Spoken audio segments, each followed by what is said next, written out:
Izrael je tretja najbolj napadena država na svetu na področju kibernetskih napadov, saj je tarča 3,5% vseh kibernetskih napadov na svetu. In njena vojna z Iranom je imela premirja, vendar v kibernetskem prostoru ni premirja. Leto 2025 je bilo rekordno leto z več kot 26,000 obravnavanimi incidenti v enem samem letu, kar je 55% več kot leta 2024. Z mano je zdaj Judah Taub, vodilni partner podjetja Hetz Ventures in eden vodilnih izraelskih vlagateljev na področju umetne inteligence in kibernetske varnosti, ki nam bo pojasnil, kaj pomeni ta porast in kam se razvija obrambna tehnologija. Pozdravljeni in hvala, da ste se nam pridružili. Hvala, da ste me povabili. Kot smo pravkar slišali, poleg rekordov iz lanskega leta, Izrael pravi, da je bilo samo v preteklem mesecu že 4,800 kibernetskih incidentov. Kako resni so ti incidenti in kakšen je razpon kibernetskih napadov?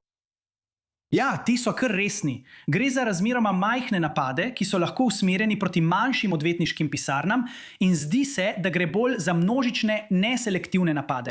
Vendar opažamo, da to prehaja v resnejše, usklajene napade, ki so v veliki meri organizirani s strani držav. In to je zato, ker kibernetsko delovanje postopoma zapolnjuje tisto sivo območje med vojno in mirom. Državam omogoča, da zanikajo odgovornost. Je precej poceni, še posebej, ko enkrat namestite zlonamerno programsko opremo v infrastrukturo. In nazadnje, nima jasne meje. To je celotno gospodarstvo. Mislim, hekanje, predstavljam si, da se je pred vojno izvajalo ločeno, o tem smo že slišali, ampak kako zdaj iranski režim sodeluje pri tem? Ali jim dajo denar, ali poskušajo pridobiti znanje, da bi lahko izvajali še bolj ekstremne napade na Izrael? Ja, tako da kibernetski napadalci se začenjajo širiti malo podobno kot zagonska podjetja. Preprost način, da si to predstavljamo, je mogoče tako, kot so bili nekoč obrtniki. Torej so delovali neodvisno, ker je moral vsak od teh napadalcev narediti vse v verigi. Zdaj pa si izmenjujejo obveščevalne podatke. Torej, uspešne tehnike ranljivosti, če je ena skupina posebej dobra pri pisanju zlonamerne programske opreme, druga pa boljša pri izvajanju napada. To naredi vsak vdor, ki ga odkrijejo, neprimerno močnejši in ga resnično izpostavi. Mislim, lahko si to predstavljate kot nogometno ekipo, kjer mora obramba poskrbeti, da je vsak strel blokiran. Napad pa mora poskrbeti, da gre le ena žoga v mrežo, da zmaga tekmo.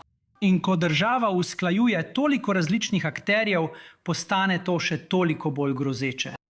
Zdaj, mislim, kako nevarno je to? Mislim, ali dobijo dostop do, veste, državnih skrivnosti, Mossad? Mislim, ali je to resničen strah, ki lahko privede do več vojne za nas, ki smo na terenu in nismo del tega sveta? Torej bi razlikoval med strahom, ki je resničen in Izrael to jemlje zelo, zelo resno, in hkrati raven uspeha, ki so ga dosegli Iranci, ki je bila do zdaj na srečo nekoliko ublažena in minimalna. Glavni dve spremembi, ki bi jo izpostavil, sta prvič, da so Iranci spoznali, da je kibernetska varnost bolj podobna problemu dobavne verige.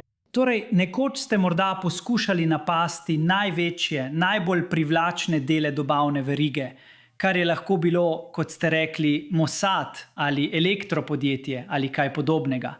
In danes se učijo, da ni treba napasti teh tarč. To je morda največja tarča v Izraelu, vendar je lahko tudi šibka točka. Odvetniška pisarna, računovodsko podjetje, nekdo, ki ima edinstvene podatke, ki bi lahko prestrašili tuje vlagatelje.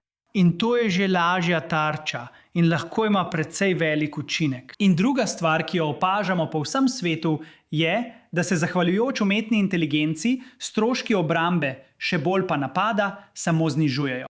In tako se znajdemo v Izraelu in kmalu tudi po vsem svetu proti vojski, ki lahko zaradi nizkih stroškov umetne inteligence drastično razširi svoj doseg. Prav, Judah Taub, najlepša hvala in čestitke za vašo novo knjigo Potencial Izraela. Tako da si lahko tudi to ogledate in izveste več o tem, kaj imate za ponuditi o tej zelo zapleteni in zastrašujoči situaciji.